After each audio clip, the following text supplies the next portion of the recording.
It's June 9th here in Seoul, and I'm Peunji. We begin with these stories making the headlines at this hour, starting with talks between President Lee Jae-myung and Donald Trump. South Korea's newly elected president, Lee Jae-myung, has spoken to the U.S. president on the phone. Eyes are now on whether he will sit down for talks with Trump when they both visit Canada for the G7 summit. Clashes between immigration agents and protesters continue in downtown Los Angeles over recent raids on immigrants. The California National Guard is now in LA after the Trump administration deployed them in response to the protests that began on Friday evening. Israel attacked an aid distribution site in Gaza, killing at least 4 Palestinians. This comes as the Israeli military says it has located and identified the body of Hamas leader Mohammed Sinwar. South Korea has accepted an official invitation from G7 host nation, Canada, making this Lee's debut on the global diplomatic stage, just 11 days after taking office.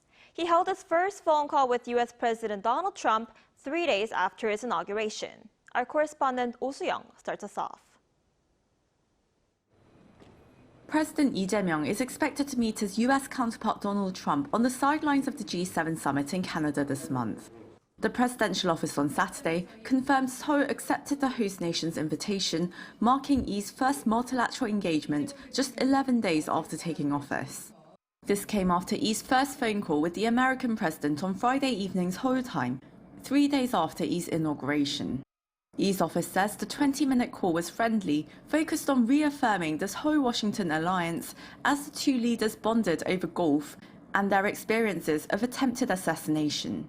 While they swerved sensitive topics, including U.S. forces Korea costs and North Korea, the two leaders agreed to pursue a swift resolution on tariffs. This comes as trade negotiations are entering a critical phase. Under what's known as the July package, South Korea and the US are aiming to finalize tariff talks before Washington ends its grace period for its country-specific duties on the 8th of July, which are on top of its other tariffs on key industrial imports. According to Korea Customs Service data, May exports fell 1.3% year-on-year, with auto exports to the US down 32% and steel over 20%. Washington last week demanded best offers from key trade partners and raised the threat of 50% steel tariffs. Experts say President Lee, who has emphasized pragmatic national interest-based diplomacy, may seek an extension beyond the July deadline, given that his administration took office only last week after months of political turmoil that made it impossible to draw up coordinated measures. That's also because the scope of talks may widen to non-tariff issues, from the cost of keeping US troops in South Korea to beef imports, GMO regulations, and Google's mapping data.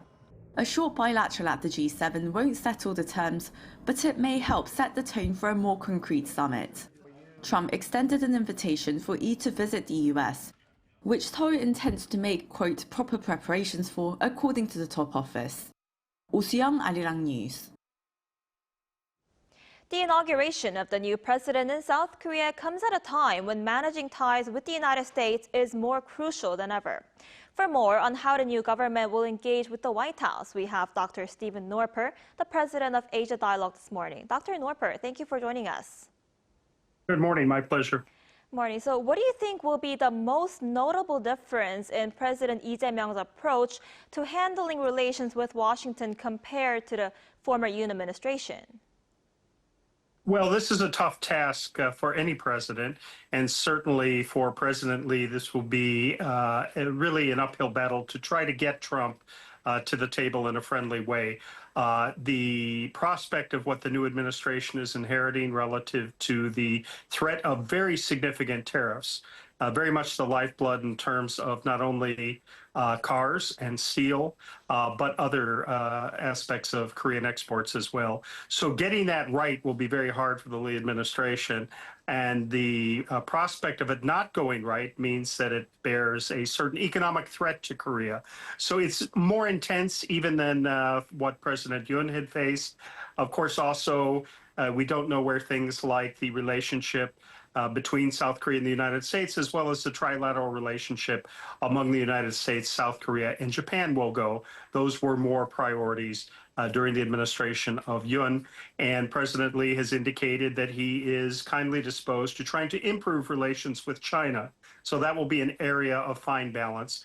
And also, of course, the concern that perhaps President Trump will approach North Korean leader Kim in a way that would not be in the interest of South Korea.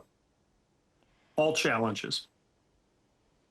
Right, and in their first phone call, you mentioned a lot of challenges there. The two presidents said in their first phone call that they will work towards a swift tariff deal. How do you think the new government should handle trade tensions? Do you believe the two sides will be able to reach an agreement by July?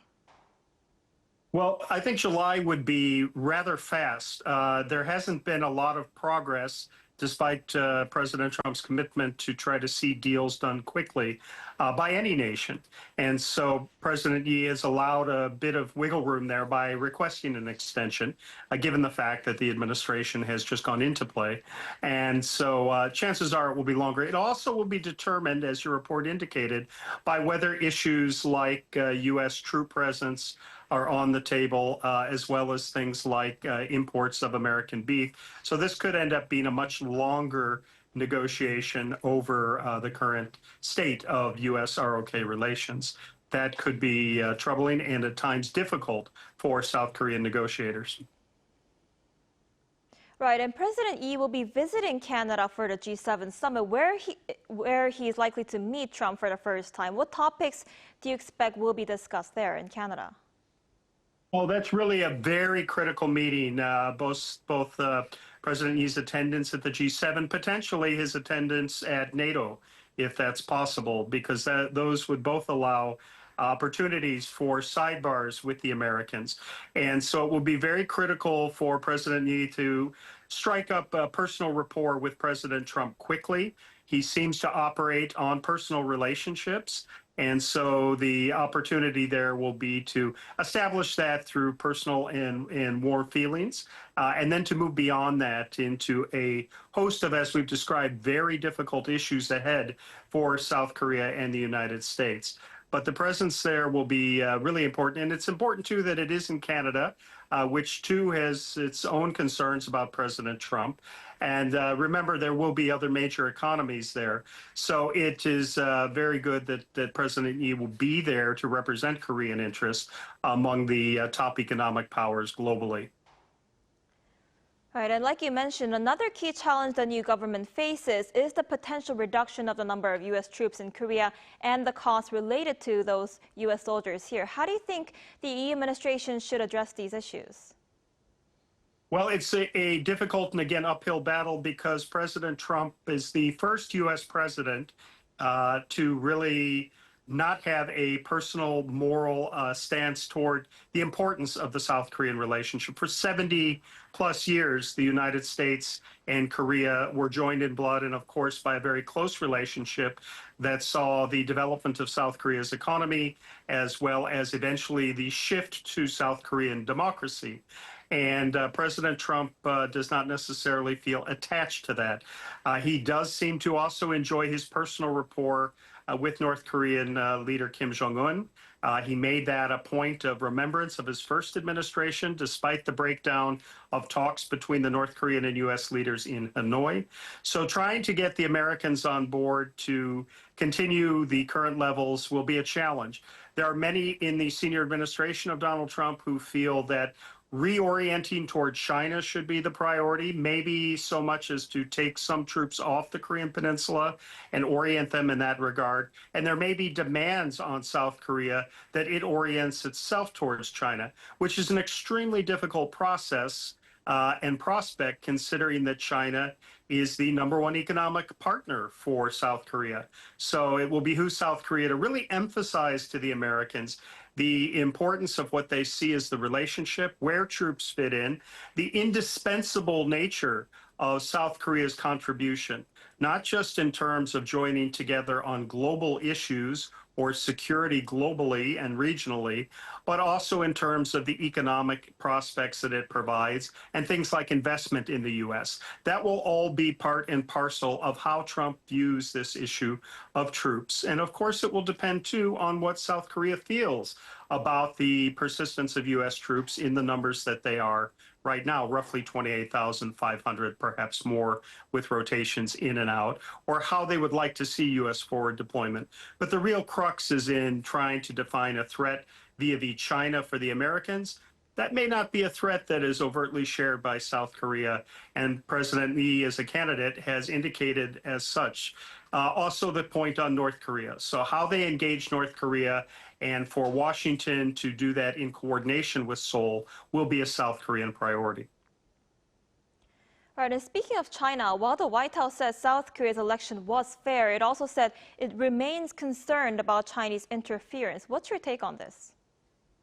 Well, the hint was perhaps there was some Chinese cyber or other interference. We probably won't know publicly what was intended by that. There may also have been allusion to the fact that President Yi did seem to have more favorable positions relative to re-engaging China. And perhaps on the progress in talks, or at least revisiting talks with the North Koreans. That may have been part of what the White House was signaling, but we won't know for certain. What is important, though, is that we get the United States and South Korea back in an engaged, constructive, fruitful relationship, and that if it comes to things like negotiations with the North Korea, that we use the good offices of the United Nations and others who can help those two move forward. Also, the disposition of Russia towards North Korea now, and of course China, where it sits relative to what is no doubt some concern about the uptick in the Russia-North Korea relationship, may provide an opportunity for both South Korea and the United States to deal with China and promote more responsible Chinese behavior and Chinese leadership in the area. All of those concerns for both administrations, perhaps that will bring them together. And oddly, it's worth pointing out that historically the progressive South Korean presidents and conservative U.S. presidents tend to get along fairly well. Certainly we saw that with President Moon and President Trump in the first administration of Trump. So let us hope that there's some smooth going, but it is an upward challenge for the administration of President Yi relative to what we know is the very difficult nature of the Trump administration. And South Korea ultimately has seen democracy win out after a confusing 6 months. And of course, we see now in the United States democracy under certain level of challenges, as your report on what's happening in Los Angeles will indicate. So trying to emphasize the importance of democracy, economic, and security partnership between South Korea and the United States is very, very critical at this time. Right, we'll have to see how it goes. Dr. Norper, thank you so much for your insight today. We appreciate it. Thank you. Aloha. Wonderful to see you. President Lee Jae-myung continues to fill key posts at the presidential office, with four-term lawmaker Woo Sang-woo tapped as his Secretary for Political Affairs. Also named were Lee Kyu-yeon, former CEO of local cable channel JTBC, as Presidential Secretary for Public Relations and Communication, and prosecutor-turned-lawyer Oh Kwang-soo as Secretary for Civil Affairs. In a briefing on Sunday, Lee's Chief of Staff Kang Won-sik said Woo was chosen to coordinate bipartisan communication and achieve integration based on his extensive legislative experience. He added that Lee, a veteran journalist, has been chosen to prioritize communication with the people, while Oh has a profound understanding of the president's philosophy on prosecutorial reform.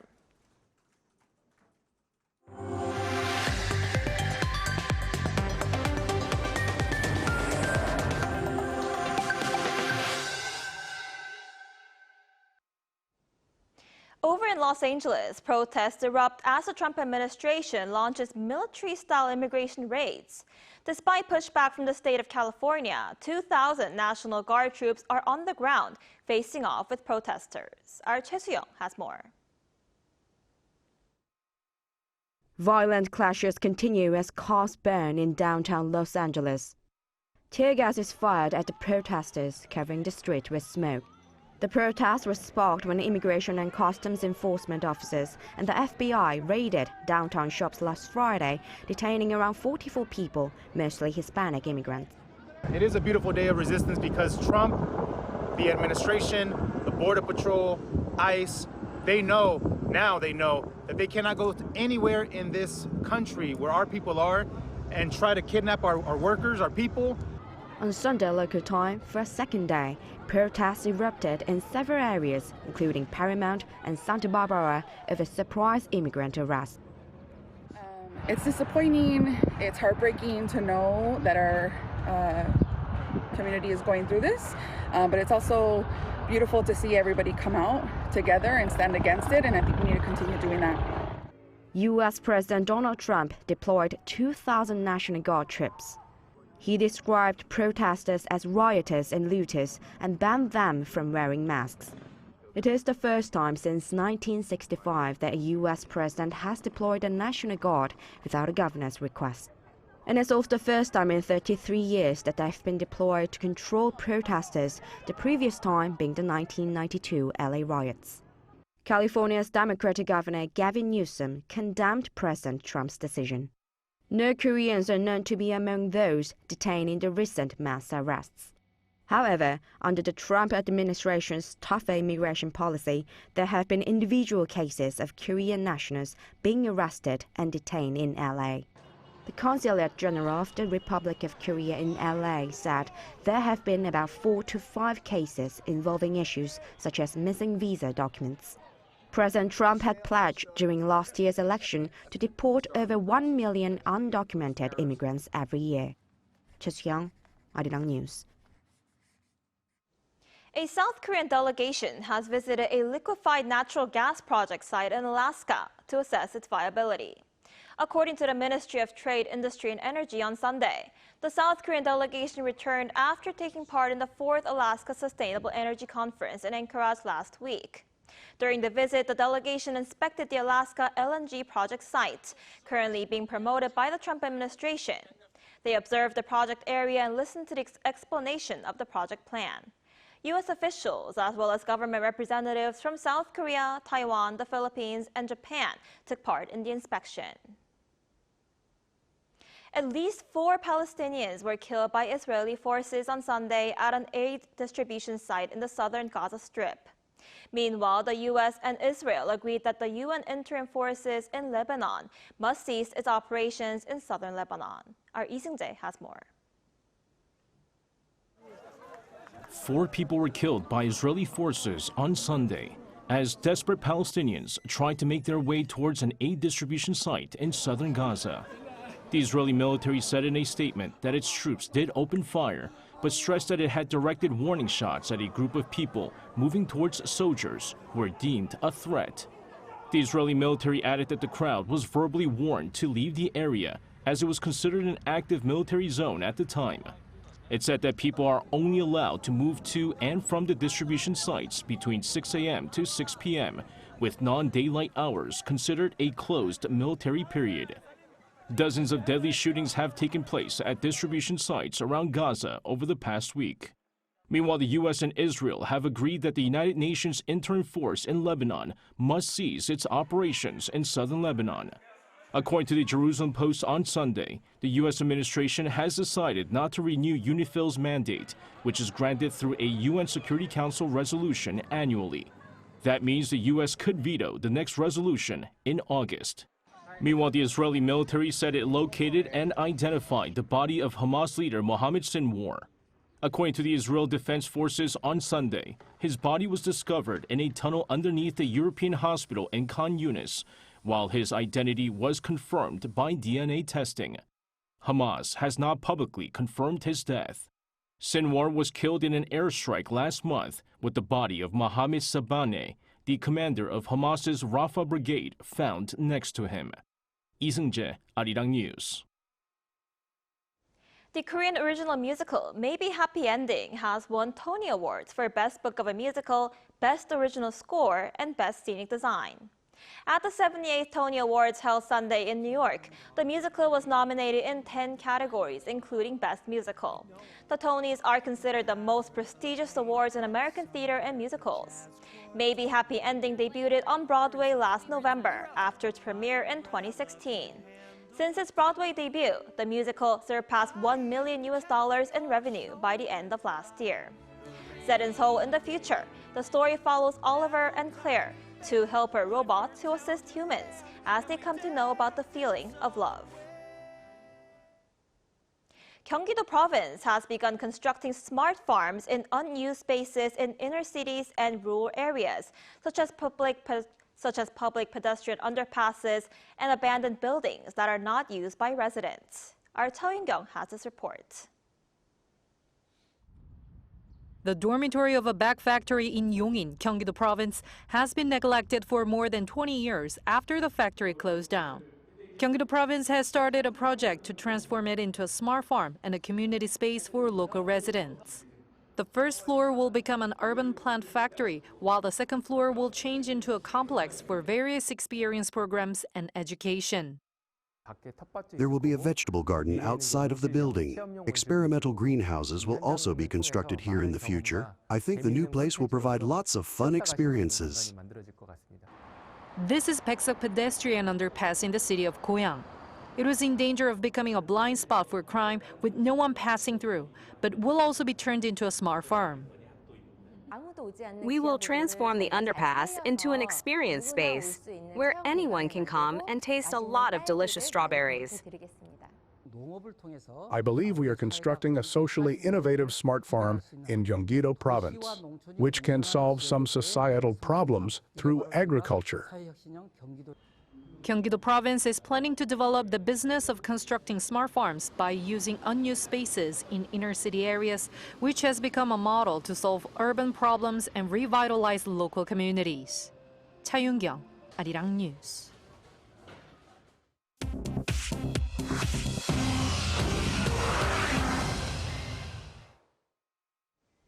Now, let's take a look at some stories from around the world with our Choi-ji. Good morning, Ji. Good morning, Eun-ji. So, Ji, let's begin in Colombia, where a conservative senator and presidential candidate was shot during a campaign rally. Tell us more. Right. Colombian Senator Miguel Uribe Turbay remains in critical condition after he was shot twice in the head. The 39-year-old right-wing politician from the country's largest opposition party has entered the critical hours of recovery after surgery.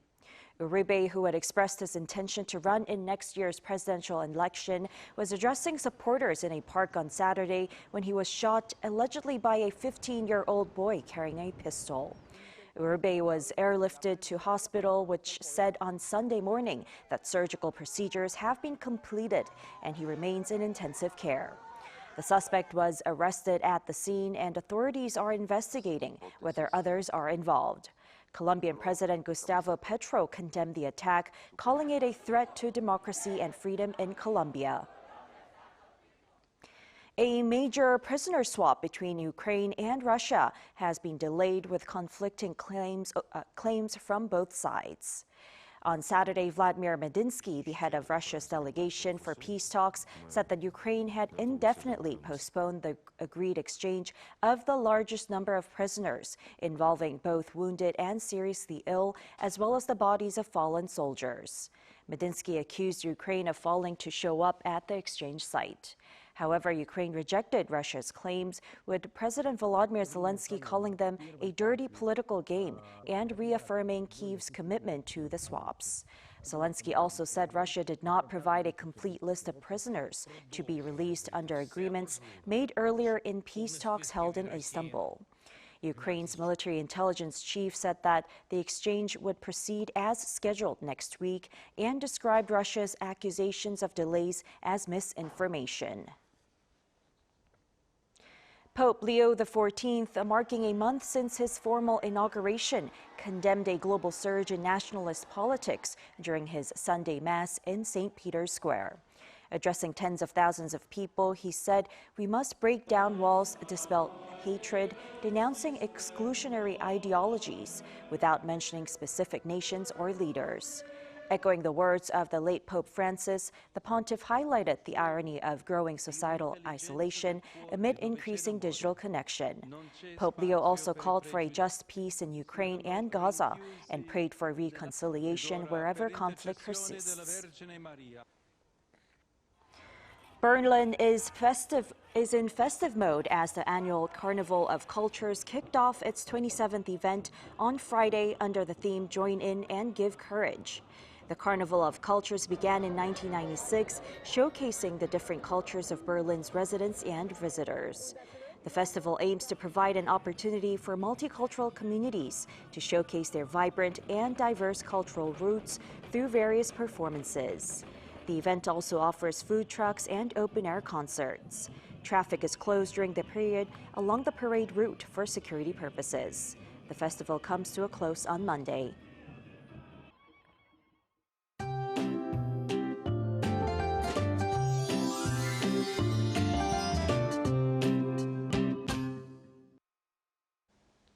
Get ready for another scorcher today with temperatures climbing to around 30 degrees Celsius this afternoon in the capital and even higher in most parts of Korea. The warming trend should continue through this week with daily highs staying above seasonal norms. And we're also expecting some scattered showers, mainly in Chungcheongbuk-do and Gyeongsang-buk-do provinces later today. Jeju Island will remain cloudy throughout the day with rain expected from late tonight. Then Seoul and Chuncheon will be getting up to 30 degrees. Gwangju, Daegu both jumping up to 31 degrees Celsius with very strong UV rays expected nationwide this afternoon. I mean, the sunlight feels too strong for early June, so take caution with sun protection. While it's going to be mostly sunny and hot in inland areas throughout the week, Jeju will see rain from tonight into Saturday. So for those planning to travel to Jeju, beware of rainy weather this week. Meanwhile, stay cool and hydrated today. Now that's all we have for this morning. Arirang News will be back at 5 p.m. Korea time. Thanks for watching.